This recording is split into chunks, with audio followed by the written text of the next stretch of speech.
Hey folks, Colin Gray from the Australian Rock Show here with you today. And today I want to spend a few minutes talking about a guy called Kevin Kay, who in my humble opinion is pretty much the definitive rock and roller. I want to give you a brief précis of Kevin Kay's discography and also point out what makes his music so good. And by doing so, we'll hopefully give you the impetus to go and check him out and discover the great rock and roll that has brought so much enjoyment to me and music lovers like me all over the world for many, many years. So, who is Kevin Kay? Well, Kevin Kay is a Florida-based musician who, for 40-odd years, has been playing inspired rock and roll. He counted Johnny Thunders, Jerry Nolan and Syl Sylvain from the New York Dolls as his peers and friends, as well as just about every other New York-based rocker from the late 70s onwards. Sure, he hasn't sold hundreds of thousands of albums. No, he has never played Madison Square Garden. No, he's not a household name, but he should be, because the guy has written literally hundreds and hundreds of way underappreciated songs since the late 70s. He's recorded 40-odd albums and he's tenaciously niched out a career for himself by creating distinctive, melodic and catchy rock and roll. You know, I've been a fan of Kevin Kay's music since the early 1990s, but let me give you some context. You know, I've often said that in 1991, after Johnny Thunders passed away, there was very much a musical void in my life. I really didn't relate to the sounds emanating from Seattle, and unless you were Angus Young, I considered there was no place for shorts and rock and roll. So I found myself listening more and more to US punk great Jeff Dahl, who at that time had released a couple of killer albums called Ultra Under and Wicked. And in the days before the internet, the days when you actually used to put pen to paper and write to your favourite artists, I wrote away to Jeff and got on his mailing list. Jeff used to put out a great newsletter called The Dahl House, where he would give an update about all his doings, but he would also write about and review his favourite artists. And that's where I heard about the Road Vultures, the New York City-based band that Kevin and his brother Alan fronted. So in those days, again, pre-internet, you had to write away to stores like Midnight Records in New York City or whoever and send an international money order, and away you went. I mean, that was a great world of discovery. You know, and I soon learnt, mainly from fanzines, that there were a whole bunch of these guys around the world who were applying a style of rock and roll that was directly inspired or related to the late great Johnny Thunders. And I'm talking about bands like the Jet Boys from Paris, who featured Freddie Lynx.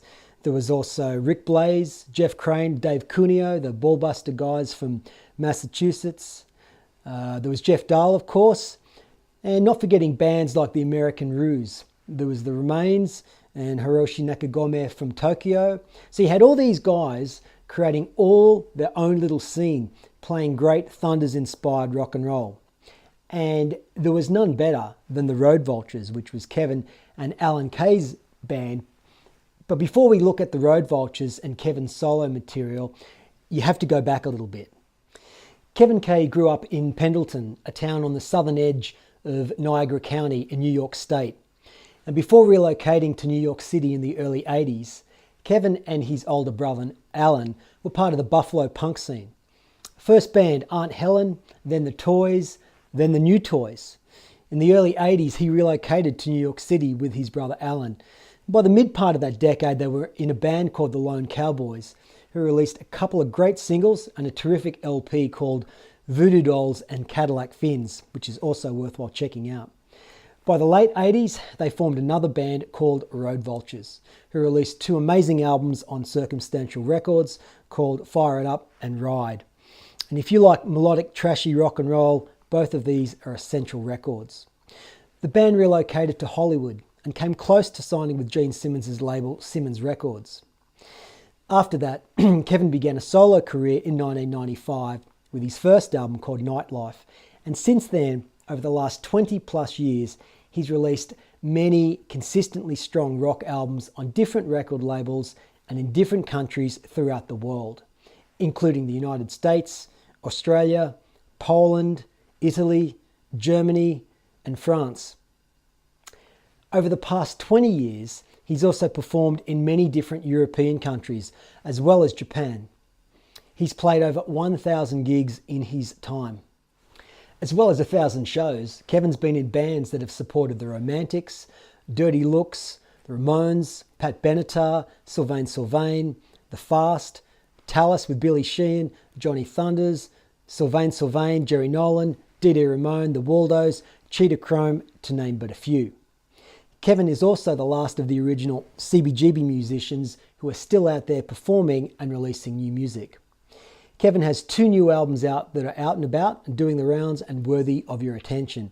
These are the CBGB's Years Live and Too Much Too Soon. So why am I telling you all this? All this serves as a brief introduction.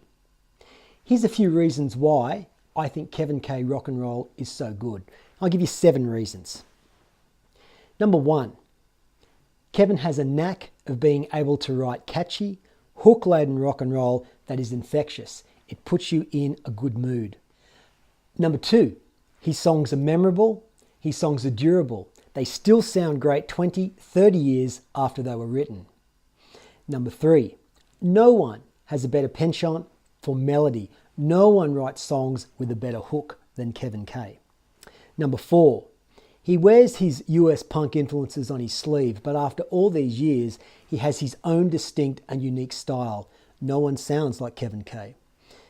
Point 5, Kevin is a storyteller and often a social commentator for the oppressed and downtrodden.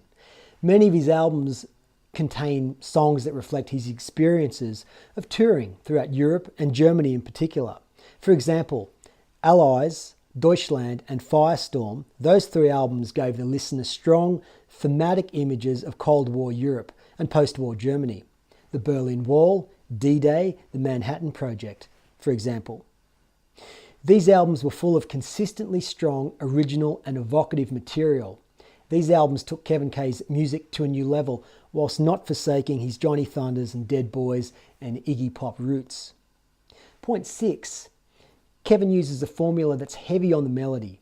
Sweet harmonies, killer guitar riffs, has a super catchy sing-along chorus, and always has a great hook.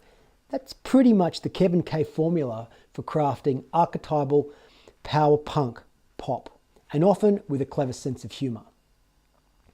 Point 7, aside from being a great songwriter, he's also a ripping guitar player, a terrific drummer, and has a very appealing voice. In 2010, a DVD was released called Kevin K, The Successful Loser, that chronicled his life in rock and roll from New York to Europe. This video was distributed worldwide by MVD Entertainment Group and is still available. I've only talked very briefly today about Kevin K's life, but if you want to get the whole story, I strongly encourage you to check that DVD out, but also to buy his book that was released a few years back called How to Become a Successful Loser, where he chronicles his entire life in rock and roll. If you're a fan of Johnny Thunders or the New York Dolls, the Dead Boys, the Ramones, Iggy, or punk rock in general, in fact in rock and roll in general, you will no doubt enjoy reading this book as it's littered with great real-life stories that feature all those guys. Yet this is more than a rock and roll book. It's a human interest story about a life well-travelled. It details Kevin's life as a boy and his youth growing up in Buffalo, high school, getting into rock and roll, living in New York City in the 1980s and 1990s as a musician struggling to make it with all the craziness that that city had to offer at that time. There's many interesting stories in that book. He came so close to making the big time that he could almost taste it. Yet he never signed that major label deal or he had a video on MTV. He just kept plugging away year after year, making new records and touring in support of them. New York City, Detroit, Los Angeles, Japan, Germany, Poland, France, Spain. There's great stories of the road from all those countries. There's stories about living in New York City next to Iggy Pop, encounters with Gigi Allen and the Ramones, playing the clubs and moving to Hollywood.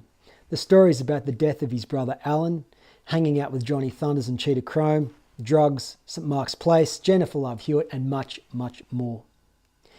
You know, it's 2018, the Ramones are long gone, CBGB has long gone, rock and roll's glory days are gone, yet in spite of it all, Kevin K has just kept on keeping on.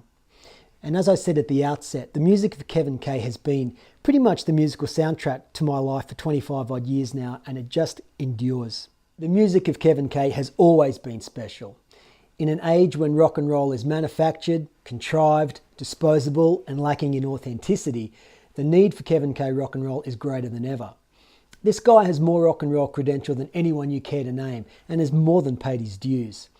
If you dig any of the aforementioned artists, if you dig Westerberg or Bowie or Iggy, or forget comparisons, I'm yet to find another artist on the planet who can write guitar-heavy, infectious pop songs as consistently well as Kevin Kay. Get his book, get the DVD. In fact, you can throw a dart at any of his CDs and you are guaranteed to hit a bullseye. So go and discover what I've known for a long time now. Kevin Kay rock and roll is the best there is.